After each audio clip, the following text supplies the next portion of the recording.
Now, in the world of Subnautica, not all animals evolved the same way as others did.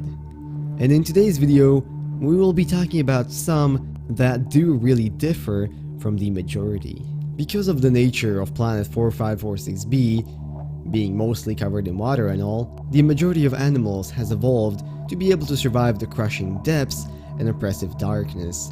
But the ones we will be talking about today have done something quite different. They have in fact evolved to be able to survive on the surface in those few places where you can stay out of the water for an extended period of time. That's right, today we will be talking about the land animals of Subnautica.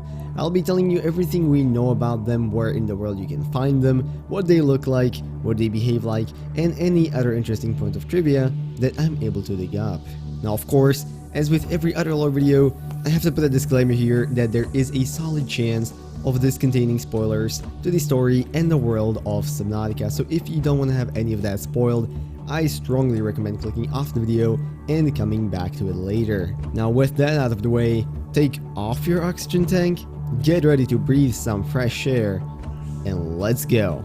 Now first on our list is a small aggressive fauna species which can be found basically all around the map, not just in the surface areas, but also in some of the underwater facilities. The head crab looking like creature that probably jumped right at your face the first time you were exploring any of these areas, also known as the cave crawler.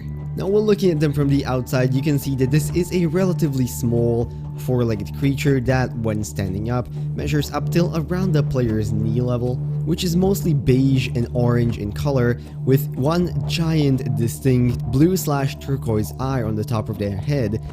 Yes, I was also shocked to learn that's an actual eye, and a pair of mandibles in the front, which presumably can be used for eating. Looking closely at their legs, we can see that each of them is made of 3 parts that can move independently, allowing for movement, and both parts of its body, the bottom and the top, are covered in hard, shell-like structures, though the top has a more distinct red and dark red coloring as you move closer to the eye. Oh yeah, and also if you look really deep into its eye, you can actually see a really nice reflection of a warehouse. Now looking at the behavior of these creatures, they can mostly be found in groups around the areas that I've outlined, and they are in fact capable of surviving both on the surface and underwater. However, they aren't capable of swimming, instead preferring to cling to surfaces and climb along ceilings and walls. If you decide to approach a group of these, they will most likely lunge right at your face, dealing 5 damage to the player and a bit of knockback. However, this can pretty easily be subverted by simply moving and strafing to the side, which will on most occasions make these miss. It is also interesting and worth noting here that these are immune to fire, but this is probably simply a gameplay mechanic related to them being able to survive on the Aurora.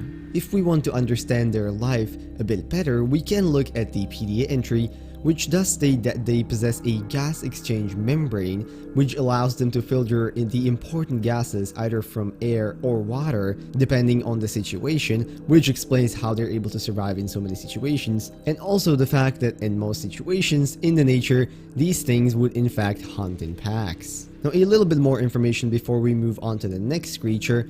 If you look at these things around the Aurora, the PDA will tell you that most of the crew was presumably consumed by these things, and also earlier in development, these actually used to look a little bit different, instead possessing a light gray color with some blue tones. But now it is time to move on and take flight as we move on to the second animal, which, this time around, survives solely on land, that being the Skyray. Now the Skyray is possibly, depending on how you choose to exit your life pod, one of the first animals that you can see in the world of Subnautica, as there will always be one which attempts to land at the top of the life pod just before you exit it for the first time. Now these small herbivores can be found flying all around the place, but mostly around the islands and the crash site of the Aurora, considering every once in a while they will sit down to re-inspect the situation before taking flight again. Looking at these from the outside, we can see a relatively small creature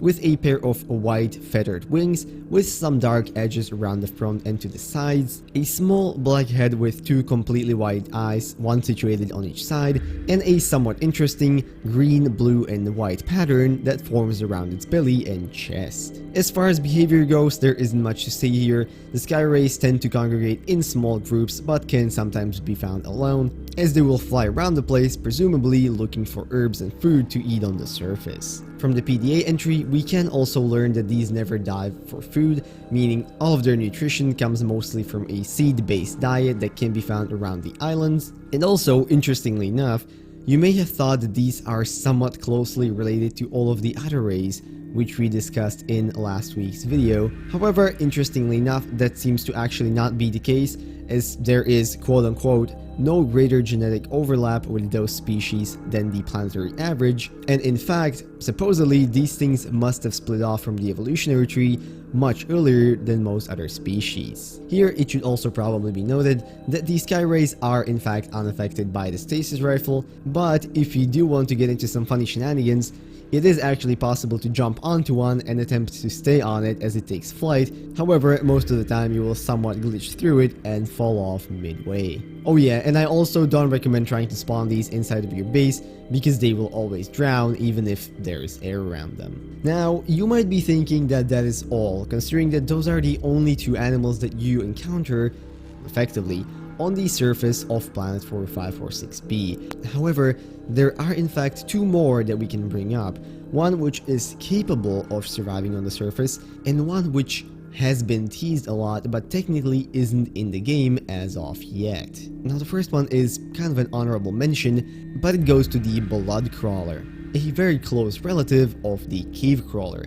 So close in fact that back in the day of Subnautica early alpha concepts, the blood crawler was simply called cave crawler blood kelp version. Now I'm not gonna get too much into these because they would probably fit better into a video about the blood kelp caves. However, it is worth noting that even though by default these will spend their entire lives underwater, as of right now they are in fact capable of surviving on fresh air if you decide to spawn them on the surface. Now the second animal, and in fact the last one we can talk about here, is one that has honestly never appeared in the game physically, but has been teased on several occasions, both in concept art and also in the Subnautica trailer. This would in fact be the, for the lack of a better word, large bird. Now, only very little is known about these creatures considering we only get a very brief look at them, but in terms of looks, they are somewhat similar to the sky rays, most specifically in terms of being white colored with dark black edges around the bottom of their body and the edges of their wings. However, pretty apparently, they have a much wider wingspan and a very long thin tail which they drag behind them while flying. It is most likely theorized that this bird has been inspired by real-world seabirds, which spend a large majority of their time gliding above water, where the large wingspan would be very helpful. Oh yeah, and considering these things never appeared in the original Subnautica, most players have gone to theorize that these two will most likely make an appearance in Below Zero eventually, considering that the Rock Puncher, for example, suffered a very similar fate. But with that, at the end of the day, I suppose what they always say about life finding a way is true, and hey, I guess this only shows that you don't always have to follow the masses, because even in a world where water literally covers 99% of the surface, some animals have managed to develop in a way that they can survive on dry land and live out happy lives just fine. But with that, I'm gonna end the video, and I hope you guys enjoyed and learned at least something new about the wonderful world of Subnautica. If you did, maybe consider leaving a like, commenting, or subscribing. All of those would be very much appreciated. And if there is anything that I missed, or a theory that you would like to cover, or perhaps a suggestion for a future video, make sure to leave all of those in the comments as well. I would very much love to read them. And with that, I want to wish you a beautiful rest of today, and I'll see you all in whatever next video I make. Bye bye.